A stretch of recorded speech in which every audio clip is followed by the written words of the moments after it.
Assalamualaikum warahmatullahi wabarakatuh. Perkenalkan, nama saya Listiani dari Prodi Pendidikan Bahasa dan Sastra Indonesia semester 5 kelas A. Di sini saya akan mempresentasikan tugas UAS mata kuliah strategi pembelajaran. Tugas UAS yaitu rencana pelaksanaan pembelajaran atau RPP sederhana. Nah, di dalam RPP ini ada beberapa poin-poin penting. Yang pertama ada tujuan. Dalam tujuan ini yang pertama menjelaskan pengertian dan ciri-ciri teks berita dengan benar. Yang kedua, mengidentifikasi struktur dan kaidah kebahasaan teks berita melalui contoh yang dibaca atau didengarkan. Yang ketiga, menentukan topik berita berdasarkan peristiwa aktual di lingkungan sekitar. Yang keempat, menyusun rencana proyek pembuatan teks berita secara berkelompok. Yang kelima, menulis teks berita yang faktual, jelas, dan sesuai struktur serta kaidah bahasa Indonesia dengan baik.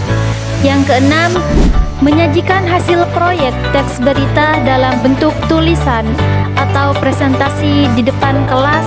Yang ketujuh, ini merupakan poin yang terakhir, yaitu menunjukkan sikap kerjasama, tanggung jawab, dan kreativitas dalam proses pembuatan proyek teks berita. Media yang saya gunakan dalam pembelajaran yaitu yang pertama, proyektor untuk menampilkan contoh sebuah berita dan menunjukkan langkah-langkah PJBL. Yang kedua, lembar kerja proyek atau LKPD. Yang ketiga, laptop, HP untuk mencari berita aktual dan mengetik teks berita. Selanjutnya, koran, majalah atau portal berita daring sebagai bahan referensi. Selanjutnya, papan tulis atau kertas pleno untuk mempresentasikan hasil proyek. Yang terakhir, media audio visual untuk menampilkan contoh penyajian teks berita secara langsung. Di sini strategi yang saya gunakan yaitu PJBL, Project Based Learning. Model ini dipilih karena pembelajaran teks berita menuntut siswa berpikir kritis dan bekerja sama dan menghasilkan produk nyata berupa teks berita dari hasil pengamatan yang ada di sekitar lingkungan kita. Lalu metode pembelajaran yang saya gunakan yaitu yang pertama ada ceramah interaktif. Maksud dari ceramah interaktif yaitu penjelasan konsep dan struktur teks berita. Yang kedua, diskusi kelompok. Maksudnya menganalisis teks contoh berita dan menentukan topik proyek. Selanjutnya ada observasi lapangan dan pencarian data, yaitu mengumpulkan informasi untuk mengetahui sebuah berita. Selanjutnya latihan menulis. Praktek membuat teks berita. Sebelum mengamati, kita harus membuat praktek terlebih dahulu.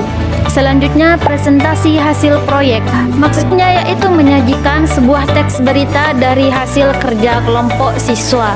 Selanjutnya langkah-langkah pembelajaran. Langkah-langkah pembelajaran ini yang pertama ada pendahuluan. Pendahuluan dilakukan selama 10 menit. Yaitu yang pertama, guru menyapa siswa dan berdoa bersama. Yang kedua, mengecek kehadiran siswa. Yang ketiga, apersepsi, guru menanyakan contoh berita yang pernah dibaca atau ditonton oleh siswa. Yang ketiga, menyampaikan tujuan serta manfaat pembelajarannya. Yang keempat, menjelaskan kegiatan pembelajaran yang akan dilakukan menggunakan model Project Based Learning atau PJBL. Pada kegiatan inti ini dilakukan selama 60 menit. Yang pertama, guru harus eksplorasi. Guru menjelaskan pengertian, ciri, struktur, dan kaidah teks berita. Terus guru menanyakan contoh video berita berupa audio visual. Yang kedua, guru elaborasi. Siswa bekerja dalam kelompok, menentukan topik berita, dan menyusun kerangka 5W+1H. Selanjutnya, siswa mengumpulkan data dan menulis teks berita. Guru membimbing dan memantau proses siswa. Yang terakhir, konfirmasi. Kelompok mempresentasikan hasil teks berita dan guru memberi tanggapan atau umpan balik terhadap siswa. Selanjutnya ada penutup. Penutup ini dilakukan selama 20 menit. Siswa dan guru harus melakukan refleksi terhadap kegiatan pembelajaran. Lalu siswa menyampaikan pengalaman selama membuat teks berita atau selama pengamatan tersebut. Yang ketiga, guru memberi kesimpulan, penguatan, dan tugas lanjutan. Yang terakhir, berdoa dan salam penutup. Dalam RPP ini penilaian yang digunakan yaitu yang pertama ada pengetahuan, yang kedua keterampilan, yang ketiga sikap.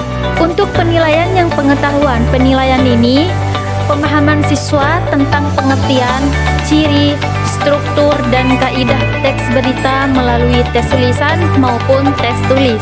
Di penilaian keterampilan, siswa dalam menyusun dan menulis teks berita yang faktual, runtut, dan sesuai kaidah bahasa Indonesia.